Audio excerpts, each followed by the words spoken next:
ఎవరో వస్తారు, మీ అంతటి వారు లేరు అంటారు. మనోలయం కానివాడు, అంటే మనసు ఇంకా బయట ఉన్నటువంటి వాడు, హృదయ క్షేత్రంలోకి వెళ్ళనటువంటి వాడు, అవును నిజమేనండి, నాలాంటి వాడు ఎవరు లేరంటాడు. నాలాంటి వారు కాదు, నా అంతటి వాడు కూడా ఎవరు లేరంటారు. మనోలయాన్ని పొందినవాడు మౌనం వహిస్తాడు, లేదా అది కాదని నిర్ద్వంద్వంగా తోసిపుచ్చుతాడు. అలాగే ఎవరో వచ్చి మీ అంత చెడ్డవారు లేరు, మీకేం రాదు, అన్నీ వచ్చినట్టుగా కనిపిస్తున్నారు, మీకేం తెలియదు అన్నారనుకోండి, సమాధానము చెప్పడు. నాకన్నీ వచ్చు అని చెప్పడు, రావు అని చెప్పడు, మౌనం వహిస్తాడు. ఆ అన్నవాడి పట్ల ఏ రకమైన ద్వేషభావం లేకుండా ఉంటాడు. ఇది మనోలయానికి గుర్తు. ప్రాపంచికమైనటువంటి అనేక అవసరాలు శరీరపరంగా, మనస్సు పరంగా, ఆలోచన విధానంలో ఏర్పడుతూ ఉన్నా ఏదైనా తనకి వచ్చినప్పుడు మాత్రమే దానిని స్వీకరించగలిగినటువంటి ఎదురు చూపు ఒక విషాదంగా కాక దానిని ఒక తాత్విక చింతనా భూమికలో అనుభవించగలిగితే అది మనోలయానికి గుర్తు. అలాగే ఒక పాటగాడు, ఒక ఆటగాడు, ఒక మాటగాడు, వీళ్ళంతా కూడా ప్రపంచానికి ప్రభావితం చేసేటువంటి వ్యక్తులు. ప్రపంచాన్ని వాళ్ళందరూ కూడా మనోలయ సాధన నిజానికి చేయాలి. చేసుకున్నట్లయితే ఏది అంటని స్థితిలో హాయిగా ఉండగలుగుతారు. త్యాగరాజస్వామి వారు మనం ఒక సందర్భంలో చెప్పుకున్నాం. మదురై నుంచి ఒక ఆమె వీణ తీసుకొని వచ్చిందని, 3 రోజులు భగవాన్ ఎదురుగ్గా చక్కగా శృతిపక్వంగా పాడిందని, వీణావాదనం చేసిందని, 3 రోజులైనా భగవాన్ ఒలకలేదు, పలకలేదు, కన్నెత్తి చూడలేదు అని మనం చదివాం, విన్నాం. ఇక 4వ రోజు ప్రయాణం అయ్యేటువంటి రోజున ఆమె నెమ్మదిగా లేవబోయింది. భగవాన్ ఆమె వైపు చూశారు.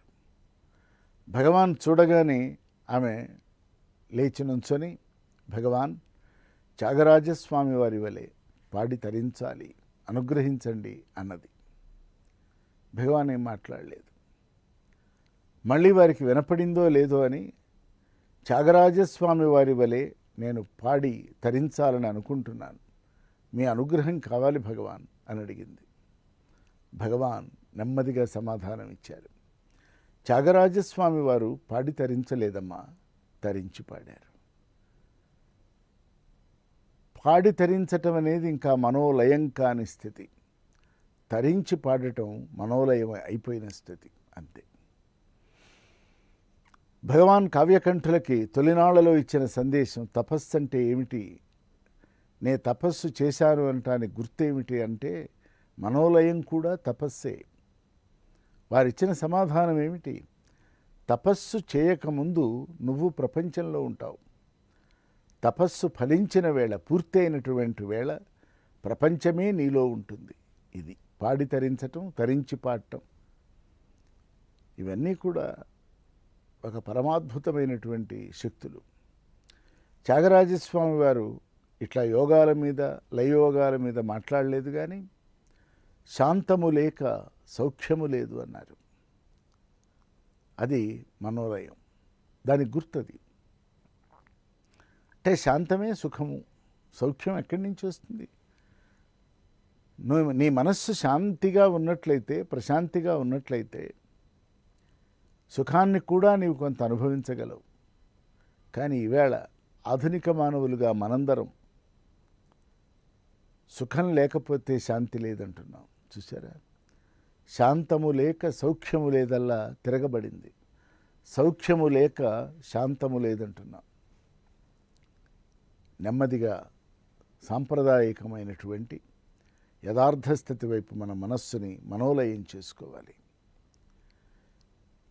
సరే, ఇవన్నీ గుర్తులు మనం చెప్పుకున్నాం. ఇట్లా ఉంటే మంచిది, ఇట్లా ఉంటే మనోలయం అనుకున్నాం. మనోనాశనం కావాలి కదా, మనసు హృదయంలో కలిసిపోవాలి కదా, ఆ రెండు మర్జ్ అయిపోవాలి కదా. అవుతాయా అంటే అయిన గుర్తులు చాలా ఉన్నాయి కదా. భగవాన్ రమణులే మనకు ఒక గొప్ప ఉదాహరణ కదా.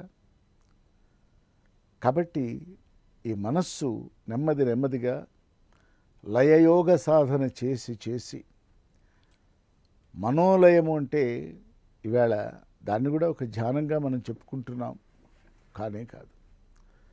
మనోలయ సాధనలో కోరికలు లేవు, ఆలోచనలు లేవు, భిన్న భిన్న దృక్పథాలు లేవు, వృత్తులు లేవు, ప్రవృత్తులు లేవు. ఇటువంటి ఏమీ లేని ఒక స్థితి ఏదన్నా ఉంటే దానికి శంకర భగవత్పాదులు యోగతారావళిలో రాజయోగం అని పేరు పెట్టారు. భగవద్గీతలో రాజయోగానికి డెఫినేషన్ వేరు. ఇక్కడ ఆ పేరు చాలా ఇష్టం గనక, భగవత్పాదులకి నచ్చింది గనక, నిజానికి రాజయోగం అంటే అన్నీ అనుభవించటానికి ఉన్న వసతులు కాదు, చుట్టూ ఏర్పడినటువంటి సుఖాలు కాదు, ఏదీ సుఖం కాదు, ఏదీ కష్టం కాదు, ఏదీ నిష్ఠూరం కాదు, ఏదీ దుఃఖం కాదు, అసలు ఏదీ కాదు, ఉన్నదేదో ఉన్నది అంతే అనేటువంటి ఒక యథార్థాన్ని స్వీకరించగలిగినటువంటి ఒక స్థితి, దాని పేరు రాజయోగం.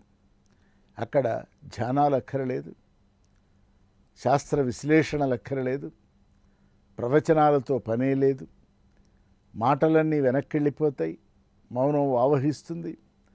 కానీ ఆ మౌనం ఎక్కువసేపు ఉన్నందువలన శక్తివంతమవుతుంది, ఎనర్గైజ్ అవుతుంది. దానివలన ఈ ప్రపంచానికి ఒక మాటో, ఒక చేతో, ఒక చూపో అందించవలసి వచ్చినప్పుడు చాలా శక్తివంతంగా తయారవుతుంది. గనక ఈ మనోలయ సాధనలో నుంచి మనోనాశనం వైపు వెళ్ళమంటున్నారు. మనోనాశనము అంటే మనస్సు లేకుండా అయిపోవటం చాలా కష్టం. మనసు లేకుండా మాట్లాడేది ఎట్లా, మనసు లేకుండా వినేదెట్లా, కనేదెట్లా, తినేదెట్లా? ఇక్కడ భగవాన్ చాలా స్పష్టంగా చెప్తున్నారు.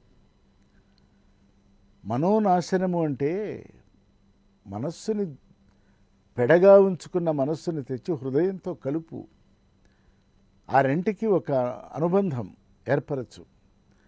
దానిలో ఇది లీనమైపోయి తన ఉనికిని, అస్తిత్వాన్ని, వ్యక్తిత్వాన్ని, తన సహజ గుణాలని, తన ప్రత్యేకతలని పోగొట్టుకునేటువంటి స్థితిలో మనస్సును నిర్మాణం చేయి. మనస్సుకు ఒక యోగాన్ని కల్పించు. మనస్సుకు కావలసిన యోగం అంటే దేనితో కలిసి ఉండాలి అంటే హృదయంతోనే కలిసి ఉండాలి. గనక ఎప్పుడైనా మనోలయ సాధన తీవ్రమై, ఆలోచనలో ఒక భాగమై, నిత్యకృత్యమై, మనోలయమే మనల్ని నడిపిస్తున్నటువంటి స్థాయికి గనక మనం వెళ్ళగలిగినట్లయితే మనోనాశనం జరుగుతుంది. మనోనాశనం జరగటం అంటే ఇక మనస్సు పని చేయదు. మరి పని ఎందుకు చేయాలిగా? హృదయం పనిచేయటం ప్రారంభిస్తుంది. హృదయం పనిచేయటం ప్రారంభించినప్పుడు ఈ మనస్సుకు కొన్ని పాజిటివ్ సంకేతాలు ఇస్తుంది. శిరస్సు ద్వారా వెళుతుంది. అంతకుముందు హృదయంతో కూడి లేదు గనక మనస్సు శిరస్సు ద్వారా వెళ్ళి దాన్ని భగవాన్ రశ్మి అన్నారు, ఓ కిరణం. ఇంద్రియాలతో కూడి విజృంభించి, హుంకరించి, అహంకరించి ప్రపంచం మీద పెత్తనం చలాయించే స్థాయికి వెళ్ళిపోయింది అది. కానీ ఇప్పుడు ఆ మనస్సు అట్లా లేదు. మనోలయ సాధనలో పూర్ణమై హృదయంతో కూడి అక్కడ నుంచి ఆ రశ్మి శిరోభాగానికి వెళ్ళినప్పుడు అక్కడ ఇంద్రియాలకి అవే సంకేతాలు పంపుతున్నదా అంటే సంకేతాలు పంపుతున్నది, కానీ అదంతా పాజిటివ్గా ఉన్నది. పగా వద్దు, వగా వద్దు, ఇష్టానిష్టాలు వద్దు, బంధనాలు వద్దు, బాంధవ్యాలు వద్దు. నీవు నీవుగా నిలకడ చెందగలిగిన స్థితిలో ఉండమని హృదయస్థానం నుంచి బయలుదేరినటువంటి ఈ మనోరశ్మి, మనోకిరణము, ఆలోచన అనేటువంటి ఓ కిరణం శిరస్సు ద్వారా ఇంద్రియాలకు చేరి చేస్తున్నప్పుడు మన 5 జ్ఞానేంద్రియాలు, 5 కర్మేంద్రియాలు, ఒక మనస్సు, ఈ 11 మన ఎందున్నటువంటి ఏకాదశ రుద్రులుగా మనం భావన చేయాలి.